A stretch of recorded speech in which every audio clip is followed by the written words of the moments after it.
Bonjour à tous, bien-aimés, j'espère que tout le monde va bien aujourd'hui. Passez un bon week-end, que Dieu vous bénisse. Aujourd'hui, je vais parler de marcher dans l'amour. Dans 1 Pierre chapitre 1, verset 22, la Bible dit qu'on doit s'aimer ardemment les uns les autres. Et il y a une des dimensions de l'amour que je vais partager avec vous aujourd'hui et que j'espère qu'on va tous mettre en pratique. Gloire à Dieu. Donc marcher dans l'amour, nous aimer ardemment. Gloire à Dieu. On va prendre notre passage du jour, c'est 1 Roi chapitre 9. 1 Roi chapitre 9 aujourd'hui. Et je vais m'attarder sur un verset, comme d'habitude. Alléluia. 1 Roi chapitre 9. On va considérer le verset 22. Donc on parle de Salomon ici. Salomon n'employa point comme esclaves les enfants d'Israël, car ils étaient des hommes de guerre, ses serviteurs, ses chefs, ses officiers, les commandants de ses chars et de sa cavalerie. Et vous savez que Salomon, en faisant ceci, a obéi à la loi.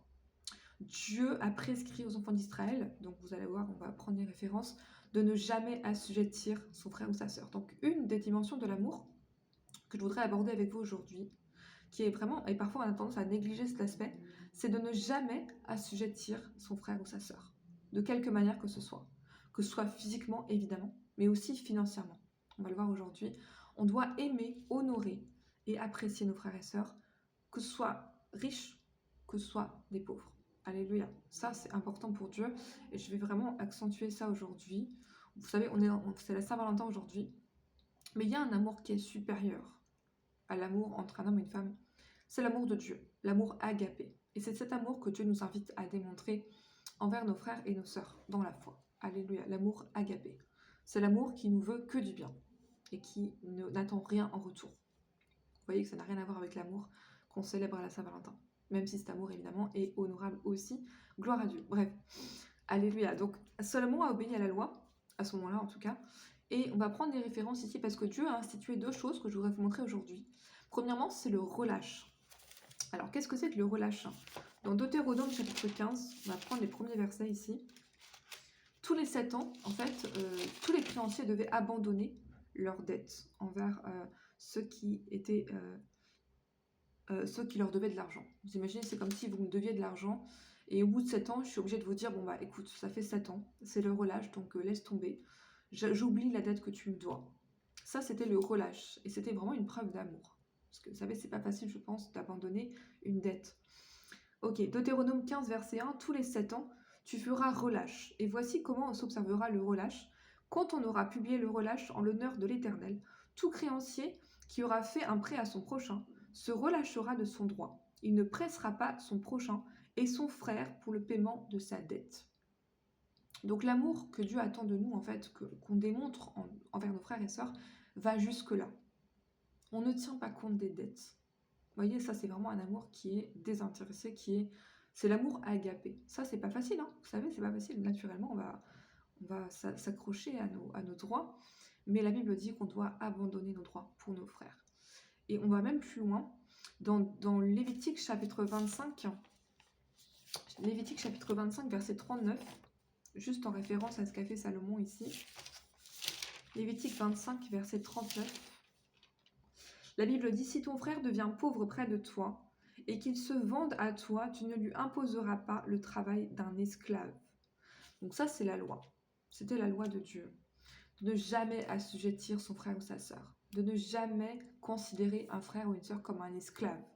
Et ça, c'est toujours ô combien toujours valable aujourd'hui. Et malheureusement, on trouve beaucoup de personnes qui sont maltraitées ou assujetties au sein même de l'Église. Je ne vais pas parler de ça aujourd'hui, c'est pas nécessaire, mais c'est juste une parenthèse. Si on ne marche pas dans l'amour, alors la Bible dit on va se dévorer les uns les autres. On va s'assujettir les uns les autres. Gloire à Dieu. Donc comment être approuvé par Dieu? Il faut marcher dans l'amour. Et ça commence vraiment par nos frères et sœurs. Vous savez, c'est vraiment une des dimensions. Évidemment, il faut aimer tout le monde, mais particulièrement les frères et sœurs dans la foi. Ésaïe 58, verset 6. Ésaïe 58, verset 6. Gloire à Dieu. Voici le jeûne auquel je prends plaisir. Détache les chaînes de la méchanceté. Dénoue les liens de la servitude. Renvoie libres les opprimés. Et que l'on rompe toute espèce de joug. Amen. Gloire à Dieu. Tout est dit. Je n'ai pas besoin de rajouter quelque chose. quand vous jeûnez, si je jeûne et que j'opprime quelqu'un, particulièrement un frère ou une soeur dans la foi, ça n'a aucune valeur. Mais le vrai jeûne, c'est ça. C'est le vrai jeûne, c'est je refuse d'assujettir quelqu'un. Gloire à Dieu. Je refuse de considérer quelqu'un comme mon esclave. Même au sens propre. Hein. Même si vous êtes dans un pays où vous avez des serviteurs, des servantes, etc. Vous avez des femmes de ménage à votre disposition. C'est tout à fait possible. Ne les traitez jamais comme des esclaves. Amen. Dieu aime quand on honore tout le monde. Gloire à Dieu. Je vais prendre un exemple qu'on doit suivre, c'est celui de Néhémie. Dans Néhémie chapitre 5, donc là on est vraiment dans le bon contexte ici, c'est ça, c'est Néhémie. Néhémie chapitre 5, en fait, dans ce passage, certains des enfants d'Israël avaient dû faire des prêts à d'autres frères et sœurs, et ils avaient en fait donné en gage leurs champs et même leurs enfants. Amen. Gloire à Dieu. Donc en fait, ils étaient vraiment assujettis à leurs propres frères. Et Néhémie, ayant vu cette situation, eh bien rétablit la situation et se montra vraiment indigné en fait de l'inhumanité de la situation et surtout du manque de crainte de Dieu.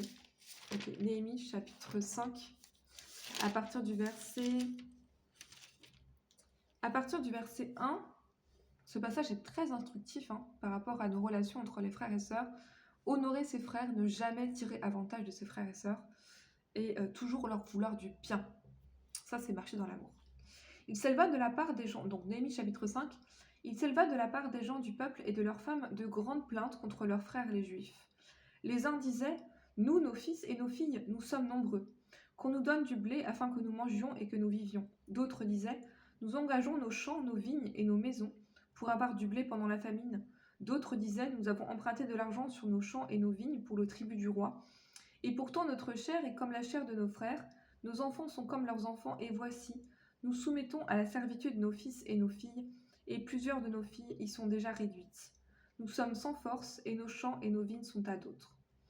Je fus très irritée, c'est Néhémie qui parle ici, je fus très irritée lorsque j'entendis leurs plaintes et ces paroles-là. Je résolus de faire des réprimandes aux grands et aux magistrats, et je leur dis, quoi ? Vous prêtez intérêt à vos frères ? Et je rassemblai autour d'eux une grande foule, et je leur dis, nous avons racheté selon notre pouvoir nos frères les Juifs vendus aux nations, et vous vendriez vous-même vos frères, et c'est à nous qu'ils seraient vendus. Ils se turent, ne trouvant rien à répondre, puis je dis, ce que vous faites là n'est pas bien. Ne devriez-vous pas marcher dans la crainte de notre Dieu, pour n'être pas insultés des nations, nos ennemis ? Amen. Donc marcher dans l'amour, c'est aussi marcher dans la crainte de Dieu. Quand on respecte nos frères et sœurs, quand on les aime, c'est une marque de crainte de Dieu. Gloire à Dieu. Donc je vais m'arrêter là pour aujourd'hui. Donc retenez bien cette dimension de l'amour qu'on n'aborde pas souvent, mais qui est essentielle. C'est de ne jamais assujettir quelqu'un. Même quand quelqu'un est à votre service au sens propre, c'est votre esclave, c'est votre femme de ménage, c'est votre... Vous savez, il n'y a pas de... Dieu peut utiliser n'importe qui. Alléluia. Et si vraiment Dieu veut nous humilier, parfois il va élever le plus vil ou la plus vile des personnes. Gloire à Dieu. Vraiment, vraiment, c'est très important. Dieu ne méprise personne, donc on doit faire comme Dieu. On doit honorer nos frères, nos sœurs. Et ça passe par ne jamais tirer avantage de quelqu'un, ne jamais assujettir quelqu'un, ne jamais rabaisser quelqu'un, ne jamais piétiner quelqu'un. C'est des choses qu'on voit, des choses qu'on voit vraiment, malheureusement, c'est fréquent. Des chrétiens qui maltraitent d'autres chrétiens. Donc aujourd'hui, comme c'est la Saint-Valentin, je vous invite en fait à vraiment réfléchir sur l'amour supérieur, l'amour vraiment excellent, l'amour agapé. Gloire à Dieu. Ça, c'est l'amour inconditionnel de Dieu. Et Dieu nous a ordonné, c'est un commandement. Gloire à Dieu. Jésus a dit, aimez-vous les uns les autres. C'est comme ça que on reconnaîtra que vous êtes mes disciples. Gloire à Dieu.